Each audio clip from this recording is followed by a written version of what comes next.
Good morning. This is the Flaherty follow-up, and I'm with Judy Gibbons. We are on our last morning of our little retreat with the Elite Equestrian Group in Scottsdale, and Judy is from Chicago, and I just thought, if you ask anyone in Arizona where they're from, they say Chicago. I would say 9 out of 10 times. So maybe tell me, Judy, why you think Arizona and Chicago, Phoenix, Scottsdale have kind of that connection.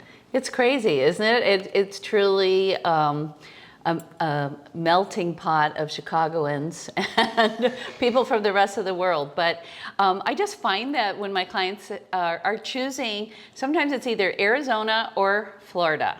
And then there's a little bit of Palm Springs and the desert there. So they just love the natural environment. And also, our horse equestrian people love, just the nature and the peacefulness, and what's not to love? Yeah. So have you been to this part of North Scottsdale before? I have not been to this part of North Scottsdale. I feel like I'm in a different country.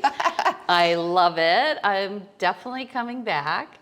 And you were such a fantastic host. Thank you so much. Of course. But I've been to Scottsdale quite a bit, and Old Scottsdale, and I love Old Town, where the arts, and I feel like there's so many creative people here. Yeah. So my heart always loves that. Yeah, and Judy grew up with horses, so this is kind of our horse country, if you will, like Barrington, right? Where you do some equestrian stuff there. So maybe tell me some like pros and cons you could see if clients said, hey, I like my horse property here, but I want a second place in Arizona. What would maybe be something that would draw them here? Mm-hmm. Well, there's no snow, so that would be number one. Also, I think, Illinois is kind of getting a bad rap. It's real. The taxes are quite high. I think we're the second state in the country with the highest taxes.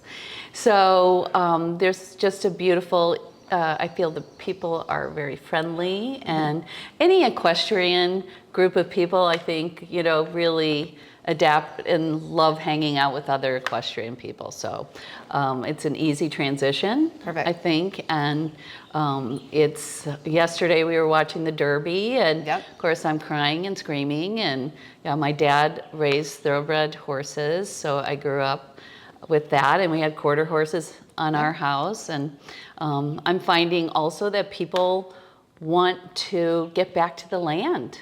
And I also sell in Michigan, in Southwest Michigan, where we have a lot of people starting organic farming.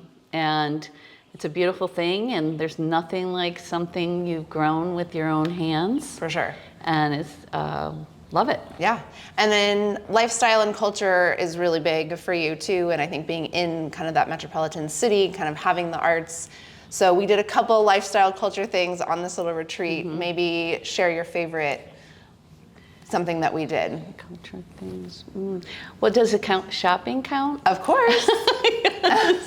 Always one of my favorite things. Actually going to the farm where your husband works, it was just, I grew up on, our family had a 100-acre farm in Florida, but nothing like this operation. It was so beautiful, and so you could just see the love in everybody that works there, and the horses were so happy, and it was just an amazing experience. Awesome. So thank you again. Of course. Thanks for coming.